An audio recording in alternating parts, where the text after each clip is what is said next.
Ukraine युद्ध से बेहद खौफनाक खबर आ रही है।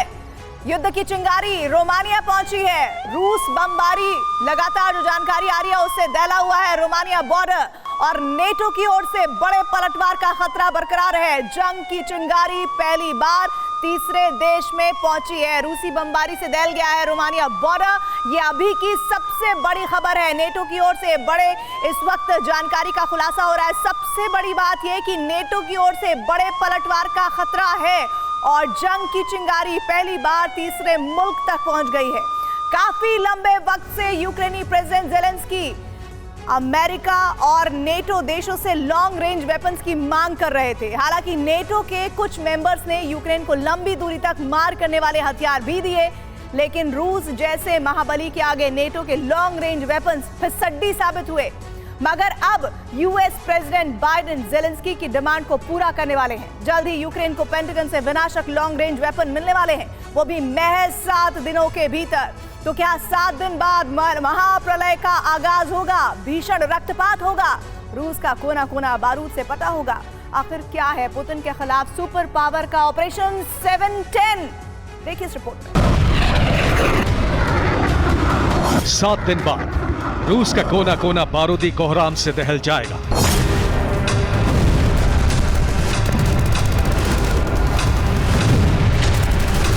सात दिन बाद सुपर पावर का विध्वंसक वेपन वॉर जोन में तबाही मचाएगा।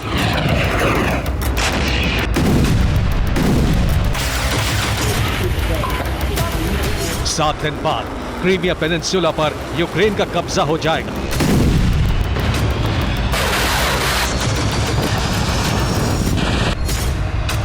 और जानते हैं ये कैसे संभव होगा? बाइडेन और जेलेंस्की के ऑपरेशन 7 के जरिए।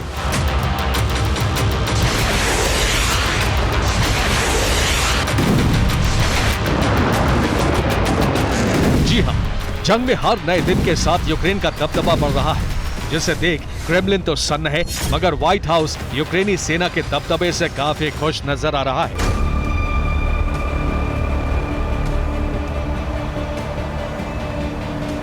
और शायद यही वजह है कि जंग के 19 महीने बाद प्रेसिडेंट बाइडेन ने पुतिन के खिलाफ ऑपरेशन 7 को एक्टिव किया है।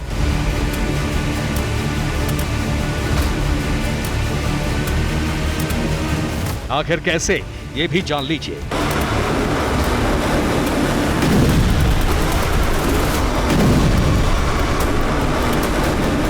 सात दिन के भीतर यूक्रेन को अटैक एमएस मिसाइल की खेप देना। 7 दिन बाद रूस पर लॉन्ग रेंज टैक्टिकल मिसाइल से हमला करना।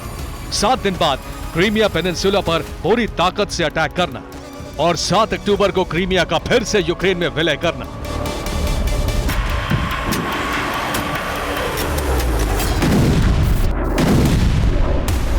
मतलब साफ है कि बाइडेन और जेलेंस्की का ऑपरेशन 7 सीधे तौर पर क्रीमिया फतेह का है और इसके साथ साथ रूस की सरजमी को बारूदी बवंडर से थर्राने का है।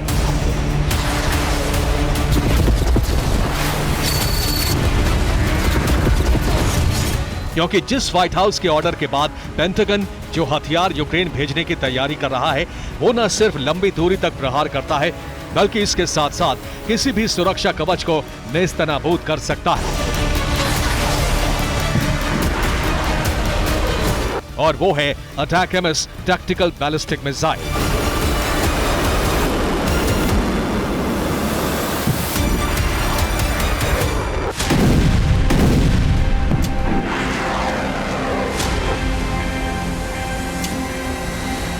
Attack MS tactical ballistic missile महाशक्ति अमेरिका का विनाशक ब्रह्मास्त्र है, जिसका एक प्रहार भीषण तबाही मचाने का दम रखता है। आखिर कैसे बाइडेन का ये अस्त्र जंग में जेलेंस्की के लिए गेम चेंजर साबित होगा, ये भी जान लीजिए।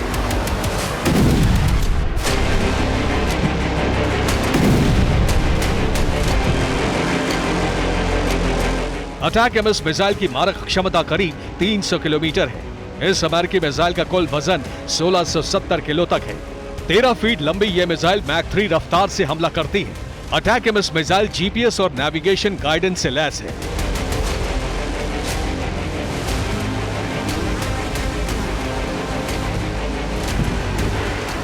90 के दशक से US army ATACMS tactical ballistic missile का इस्तेमाल करती आ रही है। और आपको बता दें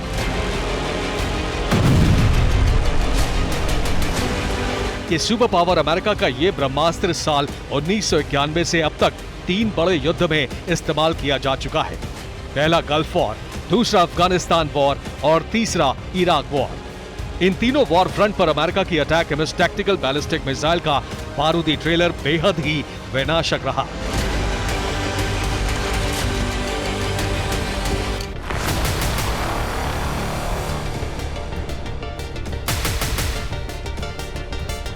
लिहाजा अब यह खबर सामने आ रही है कि 7 दिनों के भीतर अटैकम्स टैक्टिकल बैलिस्टिक मिसाइल की खेप कीव पहुंच जाएगी।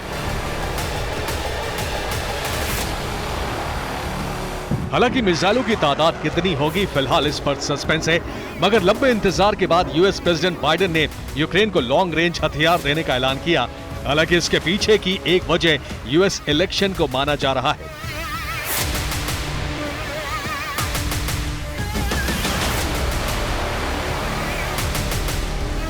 क्योंकि अमेरिका में होने वाले राष्ट्रपति चुनाव से पहले जंग का निर्णय निकालने को लेकर बाइडेन पर दबाव है। आखिर क्यों, ये भी जान लीजिए।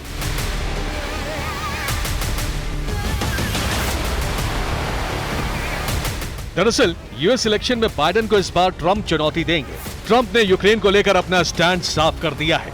ट्रंप जीते तो यूक्रेन को हथियारों की सप्लाई बंद होगी, जिसका मतलब सीधे तौर पर अमेरिका का जंग से हटना। यकीन मानिए, अमेरिका ने यूक्रेन का साथ छोड़ा तो फिर नेटो भी जंग से खुद को पीछे कर लेगा,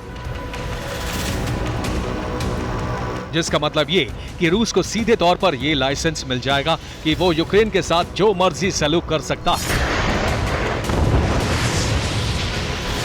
और फिर यूक्रेन पर कब्जे के साथ दुनिया में अपना दबदबा फिर से बढ़ा सकता है। सुपर पावर का सिंहासन हिला सकता है।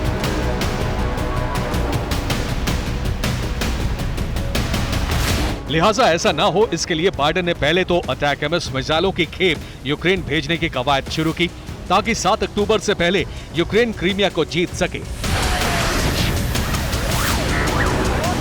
क्योंकि 7 अक्टूबर को पुतिन का बर्थडे है।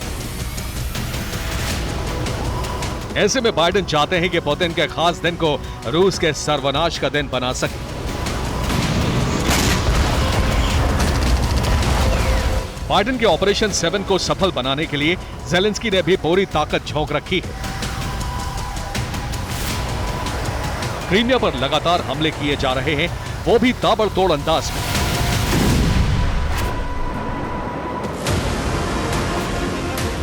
मगर इसी बीच रूस से एक ऐसा बयान सामने आया है जो बेहद ही सन्न करने वाला है। आखिर क्या, पहले वो सुनिए। विदेश मंत्री लावरोव का यह बयान कई तरह के सवाल खड़े कर रहा है। पहला ये कि क्या क्रीमिया पर यूक्रेन के हमले से क्रेमलिन में खलबली मची हुई है, या फिर क्रीमिया को लेकर आक्रामक हो चुके यूक्रेन को रूस ने चेतावनी दी है। क्योंकि लावरोव ने यूक्रेन को सीधे तौर पर यह कहा है कि अगर ज़ेलेंस्की क्रीमिया को फिर से हासिल करना चाहते हैं तो उन्हें 1991 के समझौते और शर्तों को मानना होगा। आखिर क्या हैं 32 साल पुरानी वो शर्तें, ये भी जान लीजिए।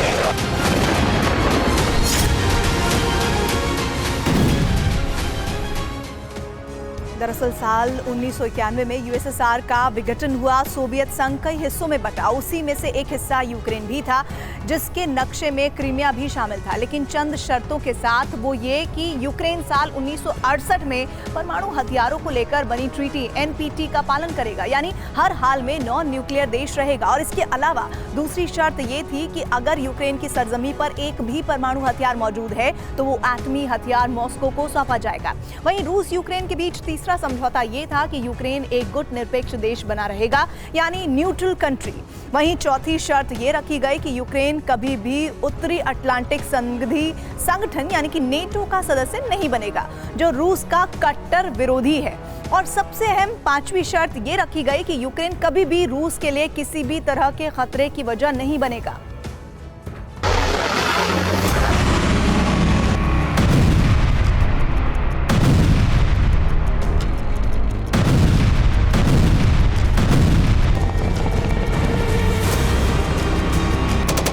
हालांकि यूएसएसआर से अलग होने के बाद यूक्रेन ने कई शर्तों को नहीं माना और मौजूदा वक्त में जंग भी इन्हीं शर्तों के टूटने पर छिड़ी है।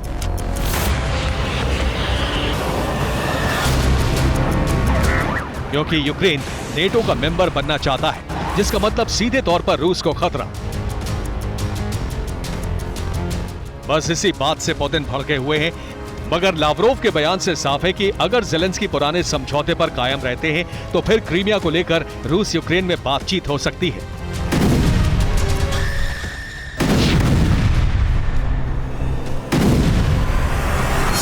लेकिन ऐसा होता नजर नहीं आ रहा, क्योंकि लावरोव के बयान के बाद भी क्रीमिया पर यूक्रेन के हमले जारी हैं, नेटो के हथियारों की सप्लाई जारी है, वहीं अमेरिकी विनाशकों की वॉर जोन में एंट्री जारी है।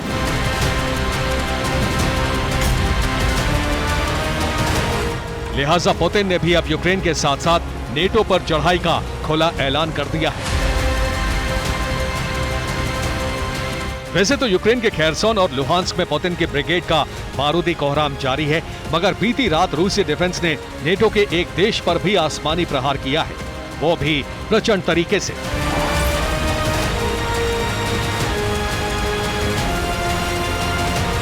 ये तस्वीर रोमानिया से सामने आई है, जो ब्लैक सी और यूक्रेन के ओडेसा रीजन के पास का इलाका है। रोमानिया के तटीय इलाके पर बीती रात रूसी डिफेंस ने ड्रोन और मिसाइलों से ताबड़तोड़ हमले किए, जिसके चलते रात भर रोमानिया की पोर्ट सिटी धधकती रही।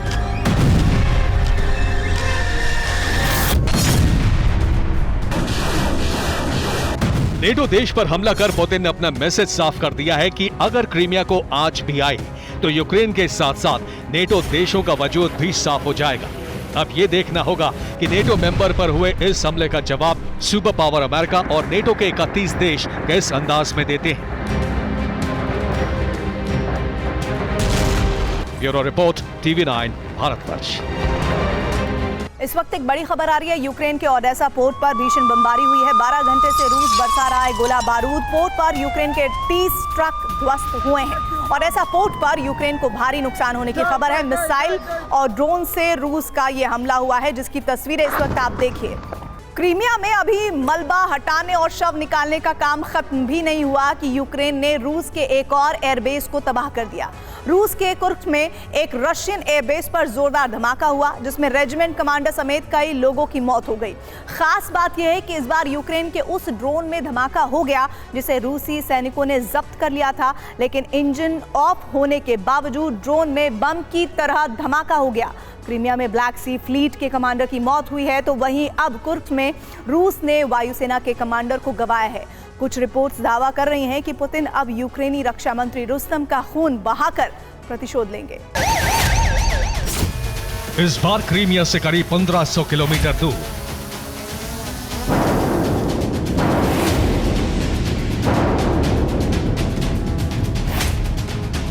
रूस के एक अलग कोने में हुआ जोरदार धमाका। 4 दिनों के भीतर यूक्रेन ने एक और एयरबेस पर तबाही मचा दी। हमला भी ऐसा कि रूस के बड़े बड़े अफसर भी कच्चा खा गए और यूक्रेन के डेथ ट्रैप में फंस गए।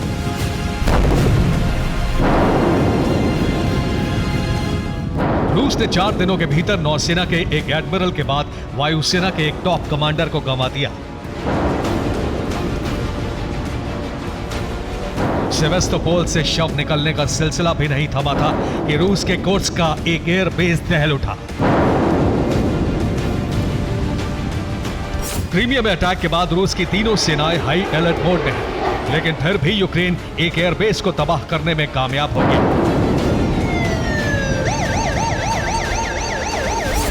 धमाका रूस के कुर्स्क शहर से 7 किलोमीटर दूर हुआ।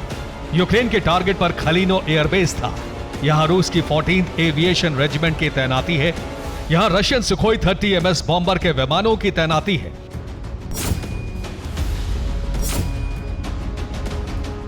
रूस का इतना अहम एयरबेस, जहां कई बॉम्बर हो, वायु सैनिकों का ठिकाना हो, बड़े बड़े अफसर रहते हो, वहां की सुरक्षा कितनी मजबूत होगी, इसका अंदाजा आप बखूबी लगा सकते हैं। लेकिन फिर भी यूक्रेन यहां धमाका करने में कामयाब हो गया।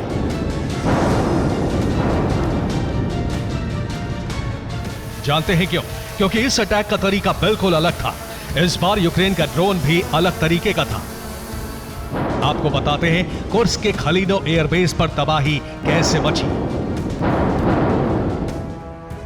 कुर्स्क में जैसा धमाका हुआ उससे रूस की सेना भी हैरान है। कुर्स्क के खलीनो एयरबेस की सुरक्षा में कई रडार और एयर डिफेंस की तैनाती है। आसमान पर पैनी नजर रखी जाती है और यही वजह है कि जैसे ही इस इलाके में यूक्रेनी ड्रोन पहुंचा, रूस की आर्मी को पता चल गया। ड्रोन को गिराने के लिए इलेक्ट्रॉनिक वॉरफेयर सिस्टम का इस्तेमाल किया गया। ड्रोन के सिग्नल जाम कर दिए गए और उसे एयरबेस की तरफ लाया गया। ड्रोन अब रूस की वायुसेना के कंट्रोल में था और इसीलिए उसे एयरबेस पर उतार लिया गया। कामिकाजे ड्रोन मिसाइल की तरह टकराकर हमला करते हैं और इसीलिए ड्रोन से वायुसेना को कोई डर नहीं था। ड्रोन पर कब्जे के बाद इसे देखने एयरबेस पर मौजूद अफसर पहुंचे और इसमें एयरबेस के कमांडर, डेप्यूटी कमांडर, इंटेलिजेंस के अफसर, वायुसेना के कई जवान और कर्मचारी शामिल थे। जांच चल ही रही थी कि ड्रोन में अचानक धमाका हो गया और यही वजह है कि वायुसेना के कई अफसरों की मौत हो गई। अभी लोग ड्रोन के बिल्कुल करीब मौजूद थे।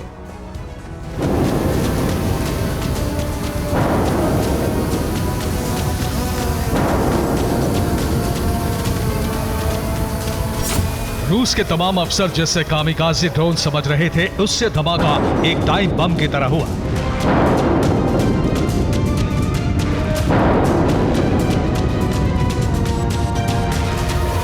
कुर्स्क की खलीनो एयरबेस के ऊपर जो ड्रोन भेजा गया था, उसे आप हवा में उड़ने वाला ज़ेलेंस्की का टाइम बम भी कह सकते हैं।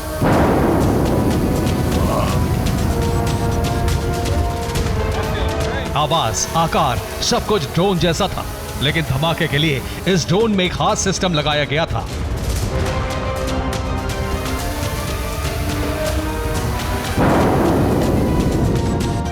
ड्रोन में धमाका किसी पार्ट्स को छूने से हुआ या फिर ये ड्रोन अपने आप फटा, ये साफ नहीं है, लेकिन धमाका बेहद जोरदार था।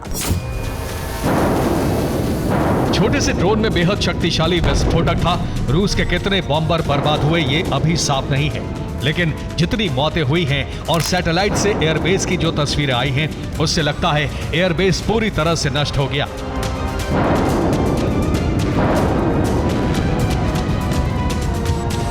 ड्रोन ब्लास्ट से कितना नुकसान हुआ?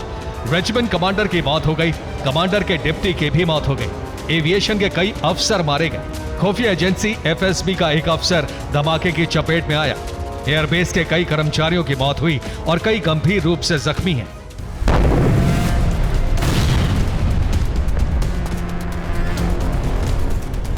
रिपोर्ट के मुताबिक यूक्रेन ने आत्मघाती ड्रोन में कुछ बदलाव किया है, जिसके बाद यह ड्रोन जमीन पर आने के कुछ देर बाद खुद को उड़ा लेता है। रूस के कई जगहों पर यूक्रेन के ऐसे ड्रोन से धमाके हो चुके हैं।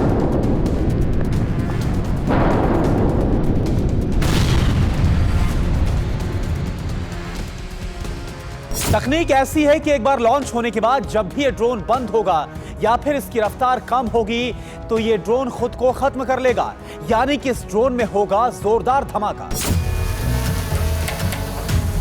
दुश्मन के ड्रोन को नाकाम करने के दो ही तरीके हैं, या तो उसे एयर डिफेंस से हवा में ही नष्ट कर दिया जाए, यानी फिर इलेक्ट्रॉनिक वॉरफेयर यानी वेब के जरिए उसके सिग्नल जैम कर दिए जाएं और जमीन पर उतार लिया जाए।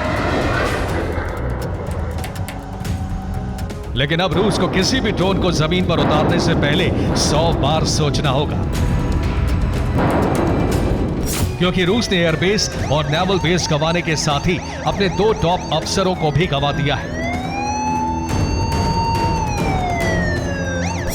यह तस्वीर ब्लैक सी फ्लीट के कमांडर की है। यूक्रेन का दावा है कि सेवेस्तोपोल में हेडक्वार्टर पर मिसाइल अटैक में ब्लैक सी फ्लीट के कमांडर की मौत हो गई। इनका नाम एडमिरल विक्टर सोकोलोव है। मॉस्को पर अटैक के बाद इन्हें कमांडर बनाया गया था। एडमिरल विक्टर सोकोलोव पुतिन के खास अफसरों में एक थे। सेवेस्तोपोल में एडमिरल समेत 35 लोगों की मौत हुई है।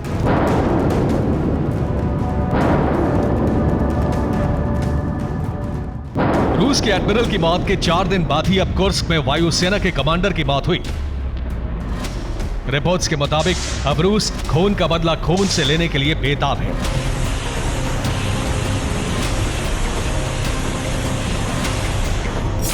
रूस के टारगेट पर टॉप पर है यूक्रेनी रक्षा मंत्री रुस्तम उमेरोव। रूस के टारगेट पर नंबर 2 पर है यूक्रेन के military intelligence chief Kyrylo Budanov. Crimea में हमलों के लिए रूस यूक्रेन के इन्हीं 2 चेहरों को जिम्मेदार मान रहा है।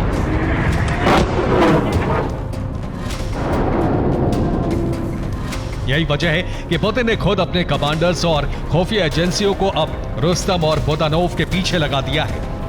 रूस का मकसद अब जल्द से जल्द दोनों को ठिकाने लगाने का है ताकि ज़ेलेंस्की के लेफ्ट और राइट हैंड को खत्म किया जा सके। यूक्रेन के जासूसों की कमांडर बुतानोव को मारने की कोशिश तो बहुत पहले से चल रही है, लेकिन अब रूस बुतानोव से भी बड़ा दुश्मन नए रक्षा मंत्री रुस्तम को मान रहा है। रिपोर्ट्स के मुताबिक रूस के जासूस रक्षा मंत्री रुस्तम के पीछे लग चुके हैं। रक्षा मंत्री रुस्तम की हर जानकारी क्रेमलिन जा रही है। रूसी सेना रुस्तम के वॉर फ्रंट पर आने का इंतजार कर रही है। यूक्रेन को भी इसकी भनक लग चुकी है, इसीलिए यूक्रेनी रक्षा मंत्री अब अंडरग्राउंड है। ज़ेलेंस्की की तरह ही उनके हर दौरे को, हर मूवमेंट को सीक्रेट रखा जा रहा है। रुस्तम अब बहुत कम लोगों से मिल रहे हैं और यह दावा है कि रुस्तम का दफ्तर अब कीव के एक बंकर में शिफ्ट कर दिया गया है। हमले और बदले के इस दौर में रूस और यूक्रेन दोनों का एक्शन जारी है। फिलहाल यूक्रेन लगातार हावी होने की कोशिश में है। रूस के तमाम इंतजाम नाकाम साबित हो रहे हैं। Bureau report, TV9 Bharat. रूसी रक्षा मंत्री का सनसनीखेज ऐलान इस वक्त बड़ी खबर के तौर पर सामने आ रहा है। सितंबर में 17,000 यूक्रेनी सैनिकों की मौत हुई है। 27,000 यूक्रेन सैन्य वाहन ध्वस्त होने की भी खबर आ रही है और 2 लेपर्ड, 1 चैलेंजर और 7 ब्रेडले तबाह हुए हैं। यूक्रेनी हथियार अब रूस के टारगेट पर है, यानी कि अब यूक्रेनी हथियारों को टारगेट कर रहा है रूस। बीते कुछ दिनों से रूस यूक्रेन के हथियार डिपो पर FAB बम से हमला कर रहा था, जिसके जवाब में यूक्रेन ने क्लस्टर बम के हमले तेज कर दिए। 24 घंटे में यूक्रेन ने 42 जगहों पर क्लस्टर बम दागे, जिसमें रूस को बड़ा नुकसान पहुंचा है। दरअसल सर्दियां बेहद करीब हैं। रूस यूक्रेन के बीच ज्यादा से ज्यादा इलाकों पर कब्जे की होड़ लगी है। सिर्फ इतना ही नहीं, दोनों जगह दोनों तरफ से जंगी तैयारियां बर्फबारी के लिहाज से शुरू हो चुकी हैं, यानी सर्दियों में ये जंग और ज्यादा भीषण होने वाली है। नवंबर 2022, दक्षिणी यूक्रेन का इलाका। ये तस्वीरें यकीनन आज भी आपके जहन में ताजा होंगी, जब यूक्रेन के जंगी मैदान में कपकपाती ठंड के बीच कहीं रूसी टैंक बारूद बरसा रहे थे तो कहीं यूक्रेनी सैनिक रूस पर जबरदस्त पलटवार कर रहे थे।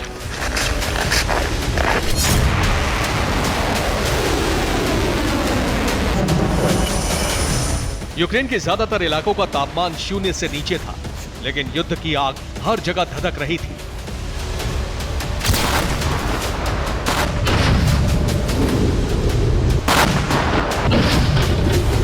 यूक्रेन में सर्दी आने में अब 50 दिन से भी कम का वक्त बचा है।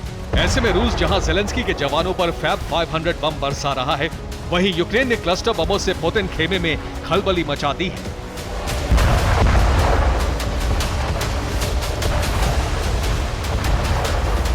जबरदस्त धमाके का ये वीडियो लुहांस्क का है, जहां यूक्रेन ने एक रूसी हथियार डिपो को तबाह कर दिया। इस हमले के लिए यूक्रेन ने क्लस्टर बमों का इस्तेमाल किया।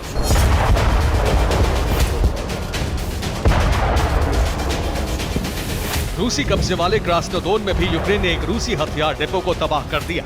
ये डिपो एक स्कूल के पास मौजूद था। धू कर जलते रूसी डिपो से उठते धुएं का ये वीडियो स्कूल में मौजूद एक शख्स ने रिकॉर्ड किया। जहां यूक्रेनी आर्मी रूसी हथियार डिपो को टारगेट कर रहा है, वहीं यूक्रेन की ड्रोन ब्रिगेड रूसी सैनिकों को चुन चुन कर निशाना बना रही है। ये वीडियो डोनेट्स्क का है, जहां रूसी ट्रेंच पर यूक्रेन ने ड्रोन से बम गिराए। सिर्फ इतना ही नहीं, यूक्रेन डोनेट्स्क में रूसी सेना पर क्लस्टर बमों से भी हमले कर रहा है। बीते 24 घंटे में यूक्रेन ने रूसी सेना को बड़ा नुकसान पहुंचाया है। डोनेट्स्क में 42 जगहों पर क्लस्टर बम से हमला, अवदीवका में 9, लीबन में 8, मरिंका में 2, वोलेदर में 6 और यूसीनोवाता में 3 हमले किए। दरअसल सर्दियों से पहले रूस और यूक्रेन दोनों के बीच में ज्यादा से ज्यादा इलाकों पर कब्जा करने की होड़ लगी हुई। ऐसा इसलिए क्योंकि रूस या यूक्रेन सेना के लिए सर्दियों में नए इलाकों पर कब्जा करना बेहद मुश्किल होगा। रूस और यूक्रेन दोनों की कोशिश है कि बर्फबारी से पहले ज्यादा से ज्यादा इलाकों पर कब्जा कर लिया जाए। इसी कड़ी में रूस भी यूक्रेन आर्मी पर अंधाधुंध बारूद बरसा रहा है। और यूक्रेनी हथियारों को निशाना बना रहा है। ये वीडियो डोनेट्स्क का है, जहां रूस ने इस ट्रेन के एक हिस्से को बम धमाके में तबाह कर दिया। रूस का दावा है कि इस ट्रेन में नेटो से मिले हथियार मौजूद थे। लीमन में रूसी वायुसेना ने जबरदस्त बमबारी की।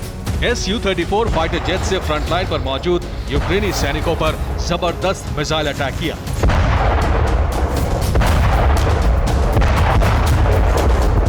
रूस की ड्रोन आर्मी वॉर ग्राउंड में सुपर एक्टिव है।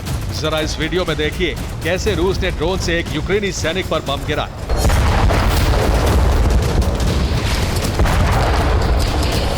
सूमी में रात के वक्त रूस ने यूक्रेनी ठिकानों पर ताबड़तोड़ मिसाइलें दागी।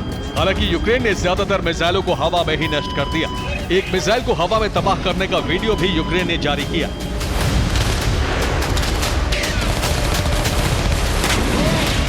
बीते 24 घंटे में यूक्रेन पर रूस ने कई बड़े हमले किए हैं।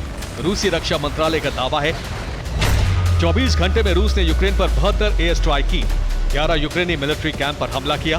खेरसोन में भी रूस ने भीषण बमबारी की, जहां रूस और यूक्रेन के जवान एक दूसरे पर भयानक हमले कर रहे हैं। वहीं सर्दियों के लिए दोनों तरफ तैयारियां भी शुरू हो चुकी हैं।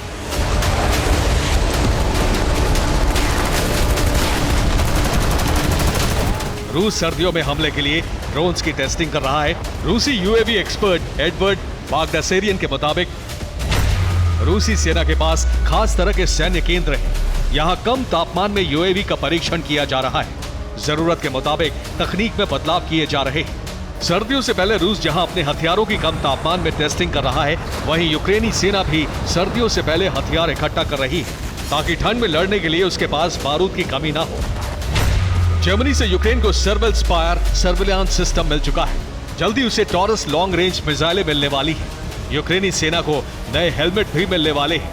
ये हेलमेट 9 mm बुलेट के 5 शॉट्स झेल सकते हैं। 5 मीटर की दूरी से चली गोली को सहन करने में सक्षम है। इस बीच यूक्रेन ने अपने नए अंडर वाटर ड्रोन का एक वीडियो जारी किया है। यूक्रेन का दावा है कि इस अंडर वाटर ड्रोन को पुल, जहाज और पनडुब्बियों को नष्ट करने के लिए खास तरह से डिजाइन किया गया है।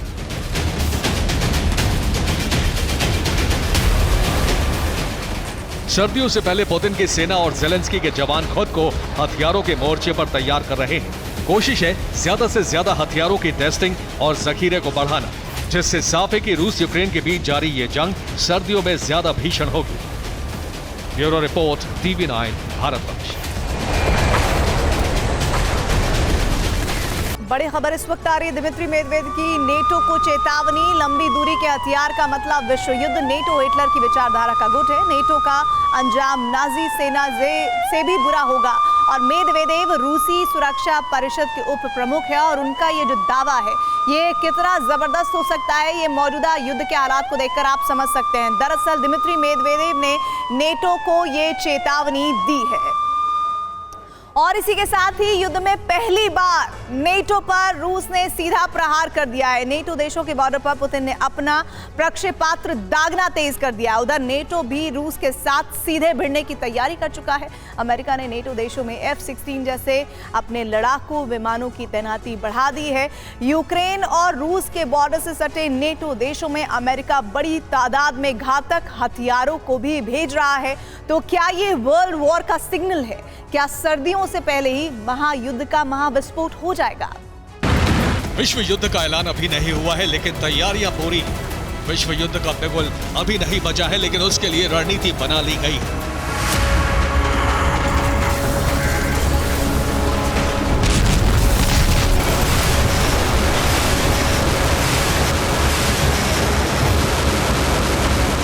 रूस ने नेटो देशों पर धावा बोल दिया है। रोमानिया के बॉर्डर पर रूस ने बड़ा हमला कर दिया। रूस ने रोमानिया के बॉर्डर पर ड्रोन से हमला किया। रूस के ड्रोन हमले के कारण यूक्रेन को रोमानिया से जोड़ने वाले बॉर्डर को बंद कर दिया गया है। नेटो देशों पर पुतिन की चढ़ाई को देखते हुए अमेरिका ने भी रोमानिया में F-16 लड़ाकू विमान उतार दिया है।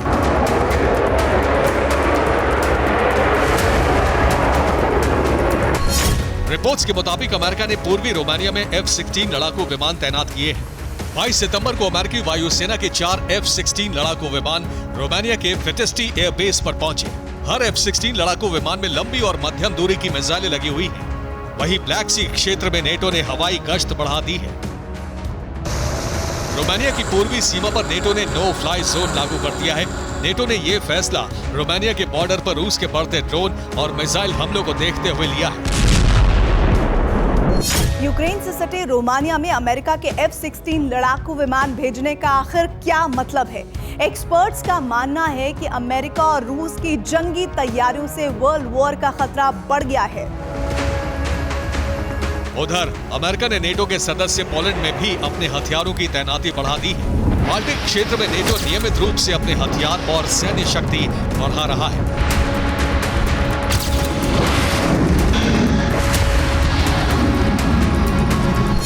नेटो के बॉर्डर पर बढ़ते रूसी हमले और नेटो देशों की तरफ से खतरनाक हथियारों के बढ़ती तैनाती, क्या ये वर्ल्ड वॉर की तैयारी है?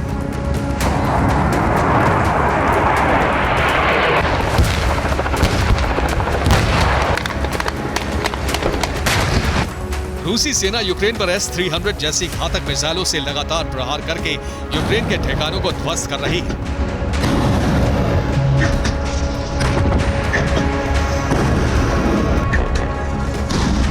लेकिन इसी बीच रूस के लिए एक बहुत बड़ा झटका देने वाली खबर सामने आई। रूसी मिसाइल S-300 का टुकड़ा ट्रांसनिस्ट्रिया में गिरा तो कई सवाल उठे। रात के 1 बजे रूसी मिसाइल गिरने के धमाके सुने गए। रूस की ये वही मिसाइल है जिसने यूक्रेन के कई शहरों को तबाह कर दिया। लेकिन ट्रांसनिस्ट्रिया में रूस की S-300 मिसाइल गिरने से ये सवाल उठ रहे हैं कि क्या इसे नेटो फोर्सेस ने मार गिराया? क्या नेटो अब सीधे रूसी हथियारों को निशाना बना रहा है? क्या जंग अब सीधे नेटो और रूस के बीच शुरू होने जा रही है? हाल ही में रूस ने नेटो को अपनी ताकत दिखाने के लिए फिनवाल 2023 नाम से सैन्य अभ्यास शुरू किया था।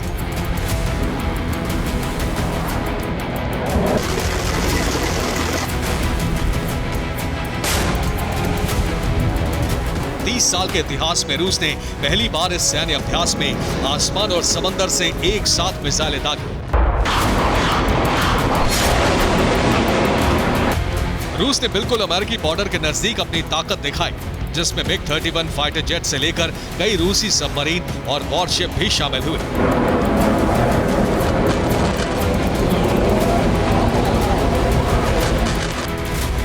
फिनवाल 2023 नाम के इस युद्धाभ्यास में रूस के करीब 10,000 सैनिकों ने हिस्सा लिया। अलास्का के नजदीक रूस का ये युद्धाभ्यास अब समाप्त हो चुका है, लेकिन रिपोर्ट्स के मुताबिक यूक्रेन की राजधानी कीव के पास रूस के न्यूक्लियर हथियार पहुंच चुके हैं। कहा जा रहा है कि रूस ने अपनी एटमी तैयारी पूरी कर ली है।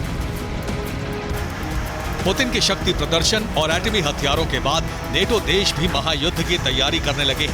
तो क्या वॉर जोन में विश्व युद्ध का ये कोई नया सिग्नल है? Bureau report, TV9 Bharatvarsh.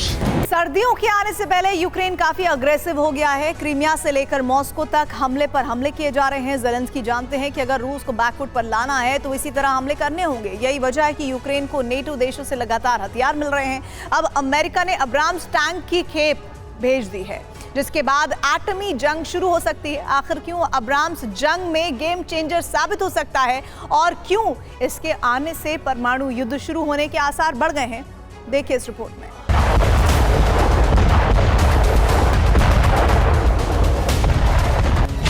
आ गया अब्राम्स, मॉस्को तक घमासान।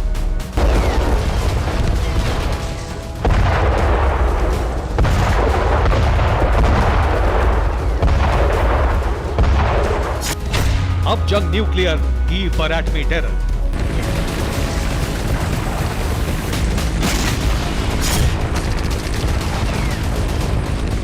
जिसका डर था वही होने जा रहा है। अब युद्ध में न्यूक्लियर हथियारों के इस्तेमाल की आशंका बढ़ गई है, क्योंकि यूक्रेन को अमेरिका के सुपर टैंक अब्राम्स की पहली खेप मिल गई है। इसका ऐलान खुद ज़ेलेंस्की ने किया है। अमेरिका के अब्राम्स टैंक कीव पहुंच गए हैं। मैं वॉशिंगटन का शुक्रिया अदा करता हूं। कम क्षमता वाले यूरेनियम शेल दागने की काबिलियत रखने वाले अब्राम्स टैंक के आने से यूक्रेन रूसी ठिकाने पर बड़े हमले कर सकता है। साथ ही यूक्रेन का सुरक्षा घेरा भी मजबूत हो जाएगा, क्योंकि अब्राम्स कई खूबियों से लैस है।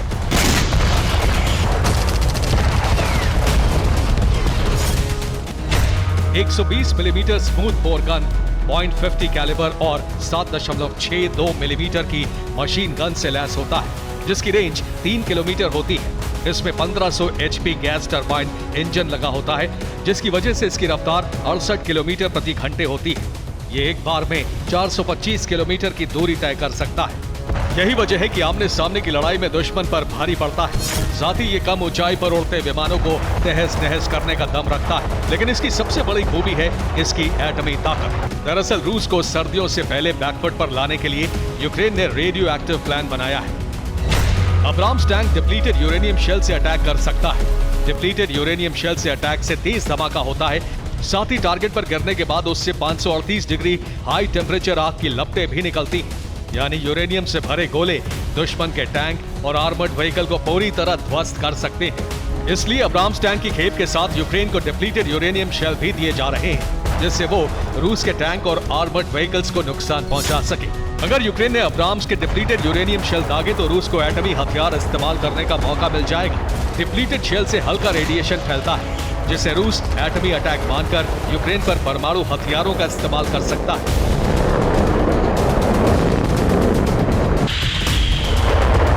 यानी यूक्रेन का रेडियो एक्टिव प्लान उसी पर भारी पड़ सकता है।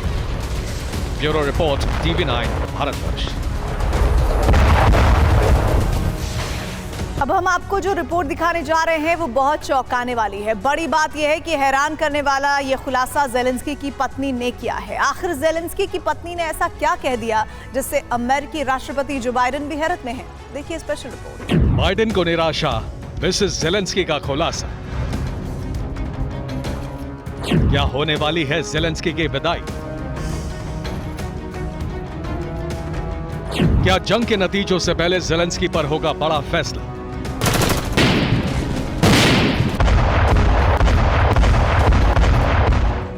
युद्ध के बीच यूक्रेन के राष्ट्रपति ज़ेलेंस्की को लेकर एक हैरान करने वाली खबर आई है। इस खबर ने यूक्रेन के लोगों को भी चौंका दिया है।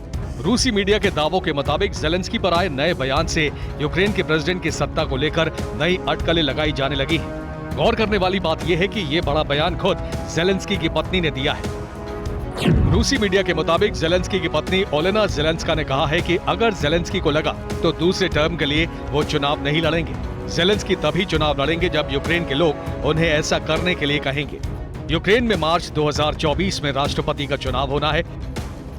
ऐसा माना जा रहा है कि यूक्रेन में 6 महीने बाद चुनाव हो सकते हैं, लेकिन उससे पहले ज़ेलेंस्की के दोबारा चुनाव नहीं लड़ने की बात कहकर उनकी पत्नी और यूक्रेन की फर्स्ट लेडी ओलेना आखिर किस बात की तरफ इशारा कर रही हैं। सवाल ये भी है कि हाल ही में यूक्रेन के प्रेसिडेंट ज़ेलेंस्की अमेरिका के दौरे से लौटे हैं। अमेरिकी दौरे के तुरंत बाद ज़ेलेंस्की की पत्नी के बयान का आखिर क्या मतलब है? क्या अमेरिका राष्ट्रपति बाइडेन ने ज़ेलेंस्की को कोई समय सीमा दे दी है? क्या ज़ेलेंस्की खुद चुनाव से पीछे हटना चाहते हैं? क्या युद्ध के बीच ज़ेलेंस्की को चुनाव में हार का डर सता रहा है?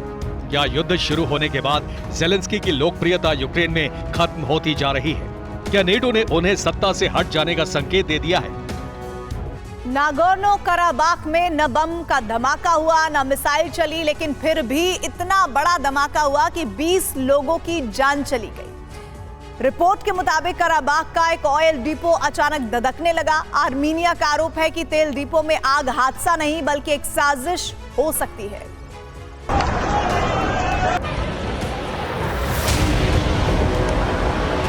बेहिसाब आग, आसमान का काले रंग से ढक देने वाला धुआं।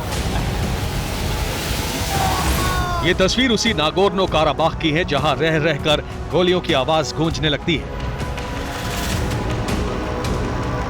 ये वही नागोर्नो काराबाख है जिसके लिए अजरबैजान और आर्मीनिया के बीच लंबा युद्ध चला था। लेकिन इस बार न गोली चली है और न बम बरसा है। ये धमाका एक ऑयल डिपो में हुआ।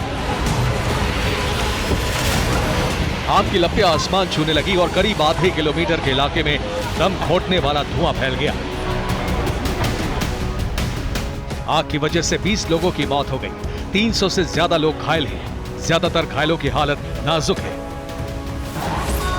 बेहद संवेदनशील जगह पर लगी इस आग को साजिश भी कहा जा रहा है। अजरबैजान ने नागोर्नो काराबाख के इलाके में पिछले हफ्ते ही कब्जा किया था, जिसके बाद हजारों लोगों को घर छोड़कर जाना पड़ा था। आर्मीनिया का दावा है कि यहां धर्म के नाम पर लोगों पर जुल्म हो रहे हैं। इस इलाके में 1,20,000 लोग रहते हैं जो अधिकतर आर्मीनियाई समुदाय के हैं। आर्मीनिया का आरोप है कि ऑयल डिपो में जानबूझकर आग लगाई गई ताकि एक बड़े इलाके से आर्मीनियाई समुदाय को भगाया जा सके।